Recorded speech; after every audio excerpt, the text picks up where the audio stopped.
बनने वाले थे, वे तो पार्श्वनाथ भगवान थे, मोक्ष जाने वाले थे, सिद्ध सलाह को प्राप्त करने वाले थे। लेकिन सामान्य व्यक्ति भी जब आपके ध्यान में लीन हो जाता है, आपकी भक्ति में तल्लीन हो जाता है, तो वह भी, उसे भी कोई डिगा नहीं सकता अगर आपकी सच्ची भक्ति में लीन हो जाए तो। और उन जितना मनोबल वर्तमान में सामान्य व्यक्ति का तो मनोबल कोई डिगा सकता है, पर आपका मनोबल डिगाना कोई सामान्य चीज नहीं है। हे भगवान, अगर जैसे आपने ध्यान किया, अपने मनोबल को मजबूत किया, ऐसी ही शक्ति हमें मिल जाए जैसी आचार्य मानतम स्वामी जी ने अपने अंतरंग में जो भक्ति, अपने अंतरंग से जो भक्ति की है, इस स्तोत्र के माध्यम से एक एक काव्य में दर्शाया है, आपका गुणगान किया है, आपकी गुणों की महिमा बतलाई है। ऐसे ही हमारा भी मनोबल मजबूत हो जाए, हम तो यही भावना बातें हैं भगवान। जिसका मन महान होता है उसका जीवन भी महान होता है, और जिसके मन में विकार पलता है उसका जीवन कभी महान नहीं होता। इसलिए हमेशा जीवन में जीने की कला सीखना चाहिए। बहुत से लोग बड़ी जल्दी नर्वस हो जाते हैं, जरा जरा सी बातों का बुरा मान लेते हैं। नहीं, जो भगवान का सच्चा अच्छा भक्त होता है वो कभी किसी की बातों में नहीं आता है, और वह भगवान की भक्ति में इतना तन्मय हो जाता है कि भगवान की भक्ति करने से भक्त एक दिन भगवान बन जाता है। वह कंकड़ से शंकर बन जाता है, वह जीरो से हीरो बन जाता है, वह आत्मा से परमात्मा की ओर परमात्मा बन जाता है। तो उस परमात्मा की ओर हम भी चलते हैं, उस परमात्मा का ध्यान हम भी करना चाहते हैं। हे भगवान, आपके गुण अनंत गुण, आपके अनंत गुणों से अनुराग करना, आपके गुणों का चिंतन करना, आपके गुणों का मनन करना, आपके गुणों का ध्यान करना, ये सब कर्म निर्जरा का कारण है। और भगवान, मन को महान बनाने के लिए विकार रहित बनना पड़ेगा। अगर हमें अपने मन को स्ट्रांग बनाना है, अगर हमें अपने मन को मजबूत बनाना है, तो हमें बाह्य पदार्थों में उलझना नहीं होगा। हे भगवान, जो बाह्य पदार्थों में उलझता है, जो इधर उधर की चर्चा में उलझता है, वह कभी अपने मन को स्ट्रांग नहीं बना सकता। अपने मन को स्ट्रांग बनाने के लिए तो हमें भगवान की भक्ति आराधना करनी होगी, और जब हम भगवान की भक्ति तन में होकर करेंगे तो हमें बाहर के विकल्प हमें एहसास ही नहीं होंगे।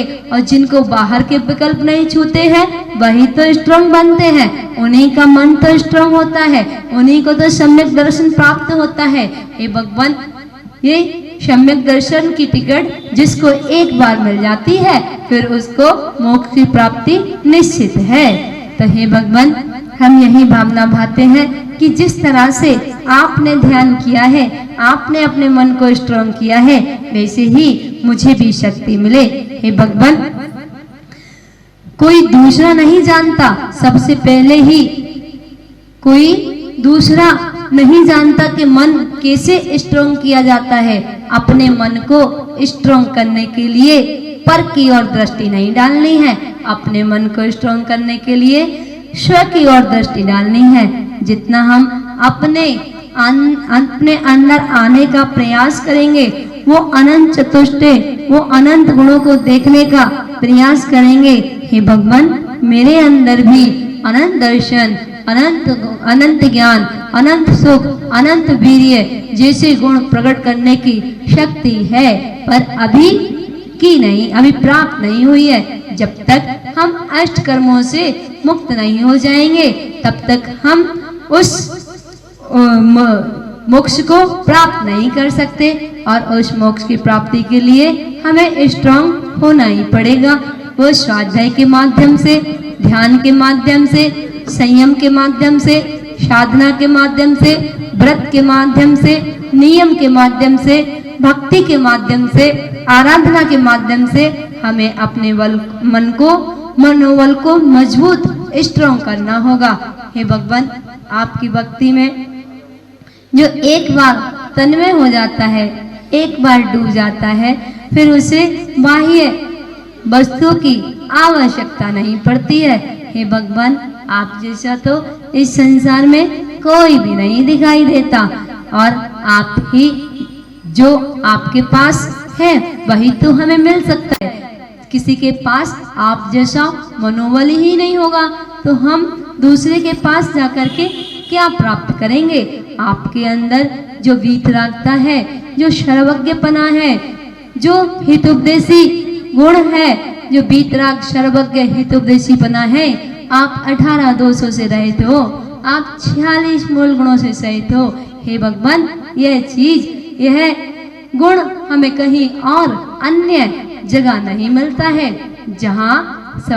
जहाँ वीतरागता, हितोपदेशीपना और सर्वज्ञपना होता है, वहीं ये मस्तक झुकता है। ये कोई श्रीफल नहीं है जिसको जहां वर्जी ठोका और फोड़ लिया, नहीं, ये मेरा मस्तक है जहां सच्चे देव शास्त्र गुरु हो, जहां वीतरागता हो, जहां सर्वज्ञपना हो, जहां हितोपदेशीपना हो, ये वही झुकता है और कहीं नहीं झुकता।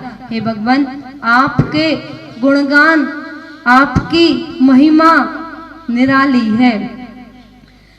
नाम तुम्हारा तारणहारा, कब तेरा दर्शन होगा। जिसकी प्रतिमा इतनी सुंदर, वो कितना सुंदर होगा, वो कितना सुंदर होगा। हे भगवान, जिसकी प्रतिमा इतनी सुंदर, वो कितना सुंदर होगा, वो कितना सुंदर होगा। उस सिद्धालय की ओर मन बार बार दौड़ता है। हे भगवान, उस सिद्धालय की यात्रा हमें कब प्राप्त होगी, उस सिद्धालय की, और हमें कब वो सिद्धों की आराधना, वो सिद्धशिला में जाने की, वो सिद्धशिला हमें कब प्राप्त होगी। हम यही भावना भाते हैं कि हे भगवान, हमको भी एक दिन सिद्धशिला के दर्शन, सिद्धशिला में जाने का सौभाग्य अवश्य प्राप्त हो। और संसार में कोई चीज नहीं है तद्गुण लब्धे भगवान, आप जो गुण आपने प्राप्त की है वही गुण मुझे भी प्राप्त हो। इसी भावना के साथ बोलिए पंच परमेष्टि भगवान। चलते हैं आचार्य मानवतंग गोस्वामी जी की उस कृति की ओर, श्री भक्तंबर जी स्तोत्र की ओर, जो गागर में सागर समाया हुआ है। ऐसी कृति की ओर आचार्य मानवतंग गोस्वामी जी ने अपने भावों से जो प्रभु का गुणगान किया है, उन 48 काव्यों के माध्यम से, 48 श्लोकों के माध्यम से चलते हैं उस 16वें काव्य की ओर। क्या कह रहे हैं आचार्य मानवतंग गोस्वामी जी 16वें काव्य में? निर्धूम वतिरप वर्जित तैल पूरा, कृष्णं जगत्यमिदं प्रकटीकरोसि, गम्यान जातुमर्तां चलिताचलानां, दीपो परस्त्वमसि नाथ जगत्प्रकाशः। हे भगवान, हे त्रिलोकीनाथ, हे जगदीश्वर, हे आदिश्वर, हे नाथ, तुम तम माने आप। निर्धूमवर्ती, हे भगवान आप कैसे हैं? धुएं से और बाती से रहित। अपवर्जित तेल पूरा, तेल के पूरे से, तेल के पूर से भी रहित है।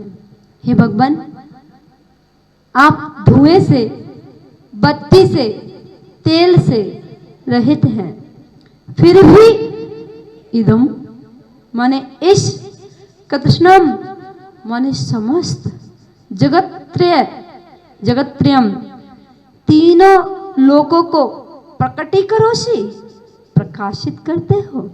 हे भगवान आप धुआं, बाती, तेल से रहित होने के बाद भी तीनों लोकों को प्रकाशित करते हो।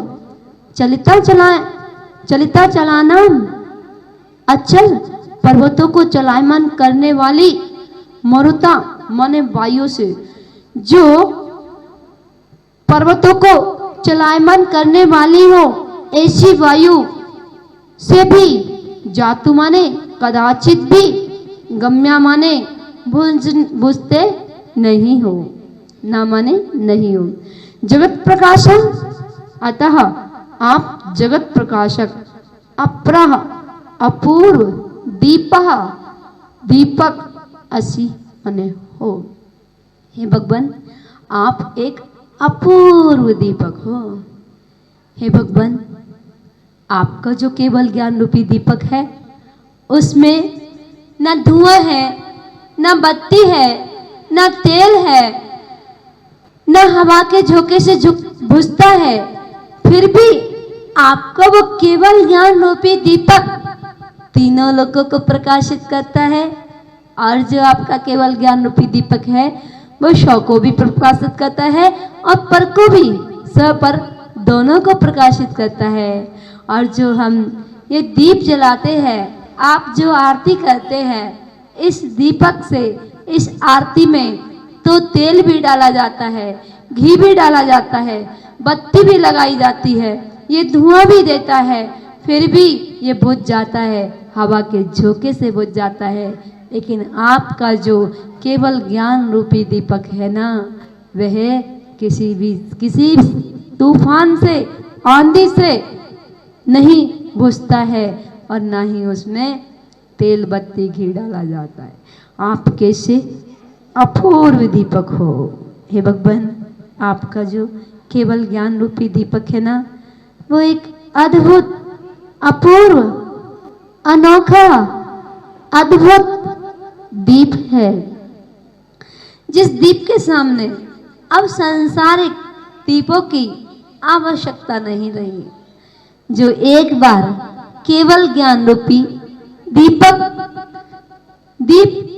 केवल ज्ञान रूपी दीप उजाले में जो एक बार अपने आप को ले जाता है, उस ज्ञान के उजाले में एक बार जो बैठ जाता है, एक बार जिसने अपने हृदय में एक बार केवल ज्ञान रूपी दीपक की लो लगा ली और उस दीप को प्रज्वलित कर दिया, फिर संसार में अन्य किसी दीप की जरूरत नहीं पड़ती। हे भगवान आप अद्भुत अनोखे दीपक हो। हम भी यही भावना करते भाते हैं कि हे भगवान वह केवल ज्ञान रूपी दीप हमें कब प्राप्त हो, कब प्राप्त हो।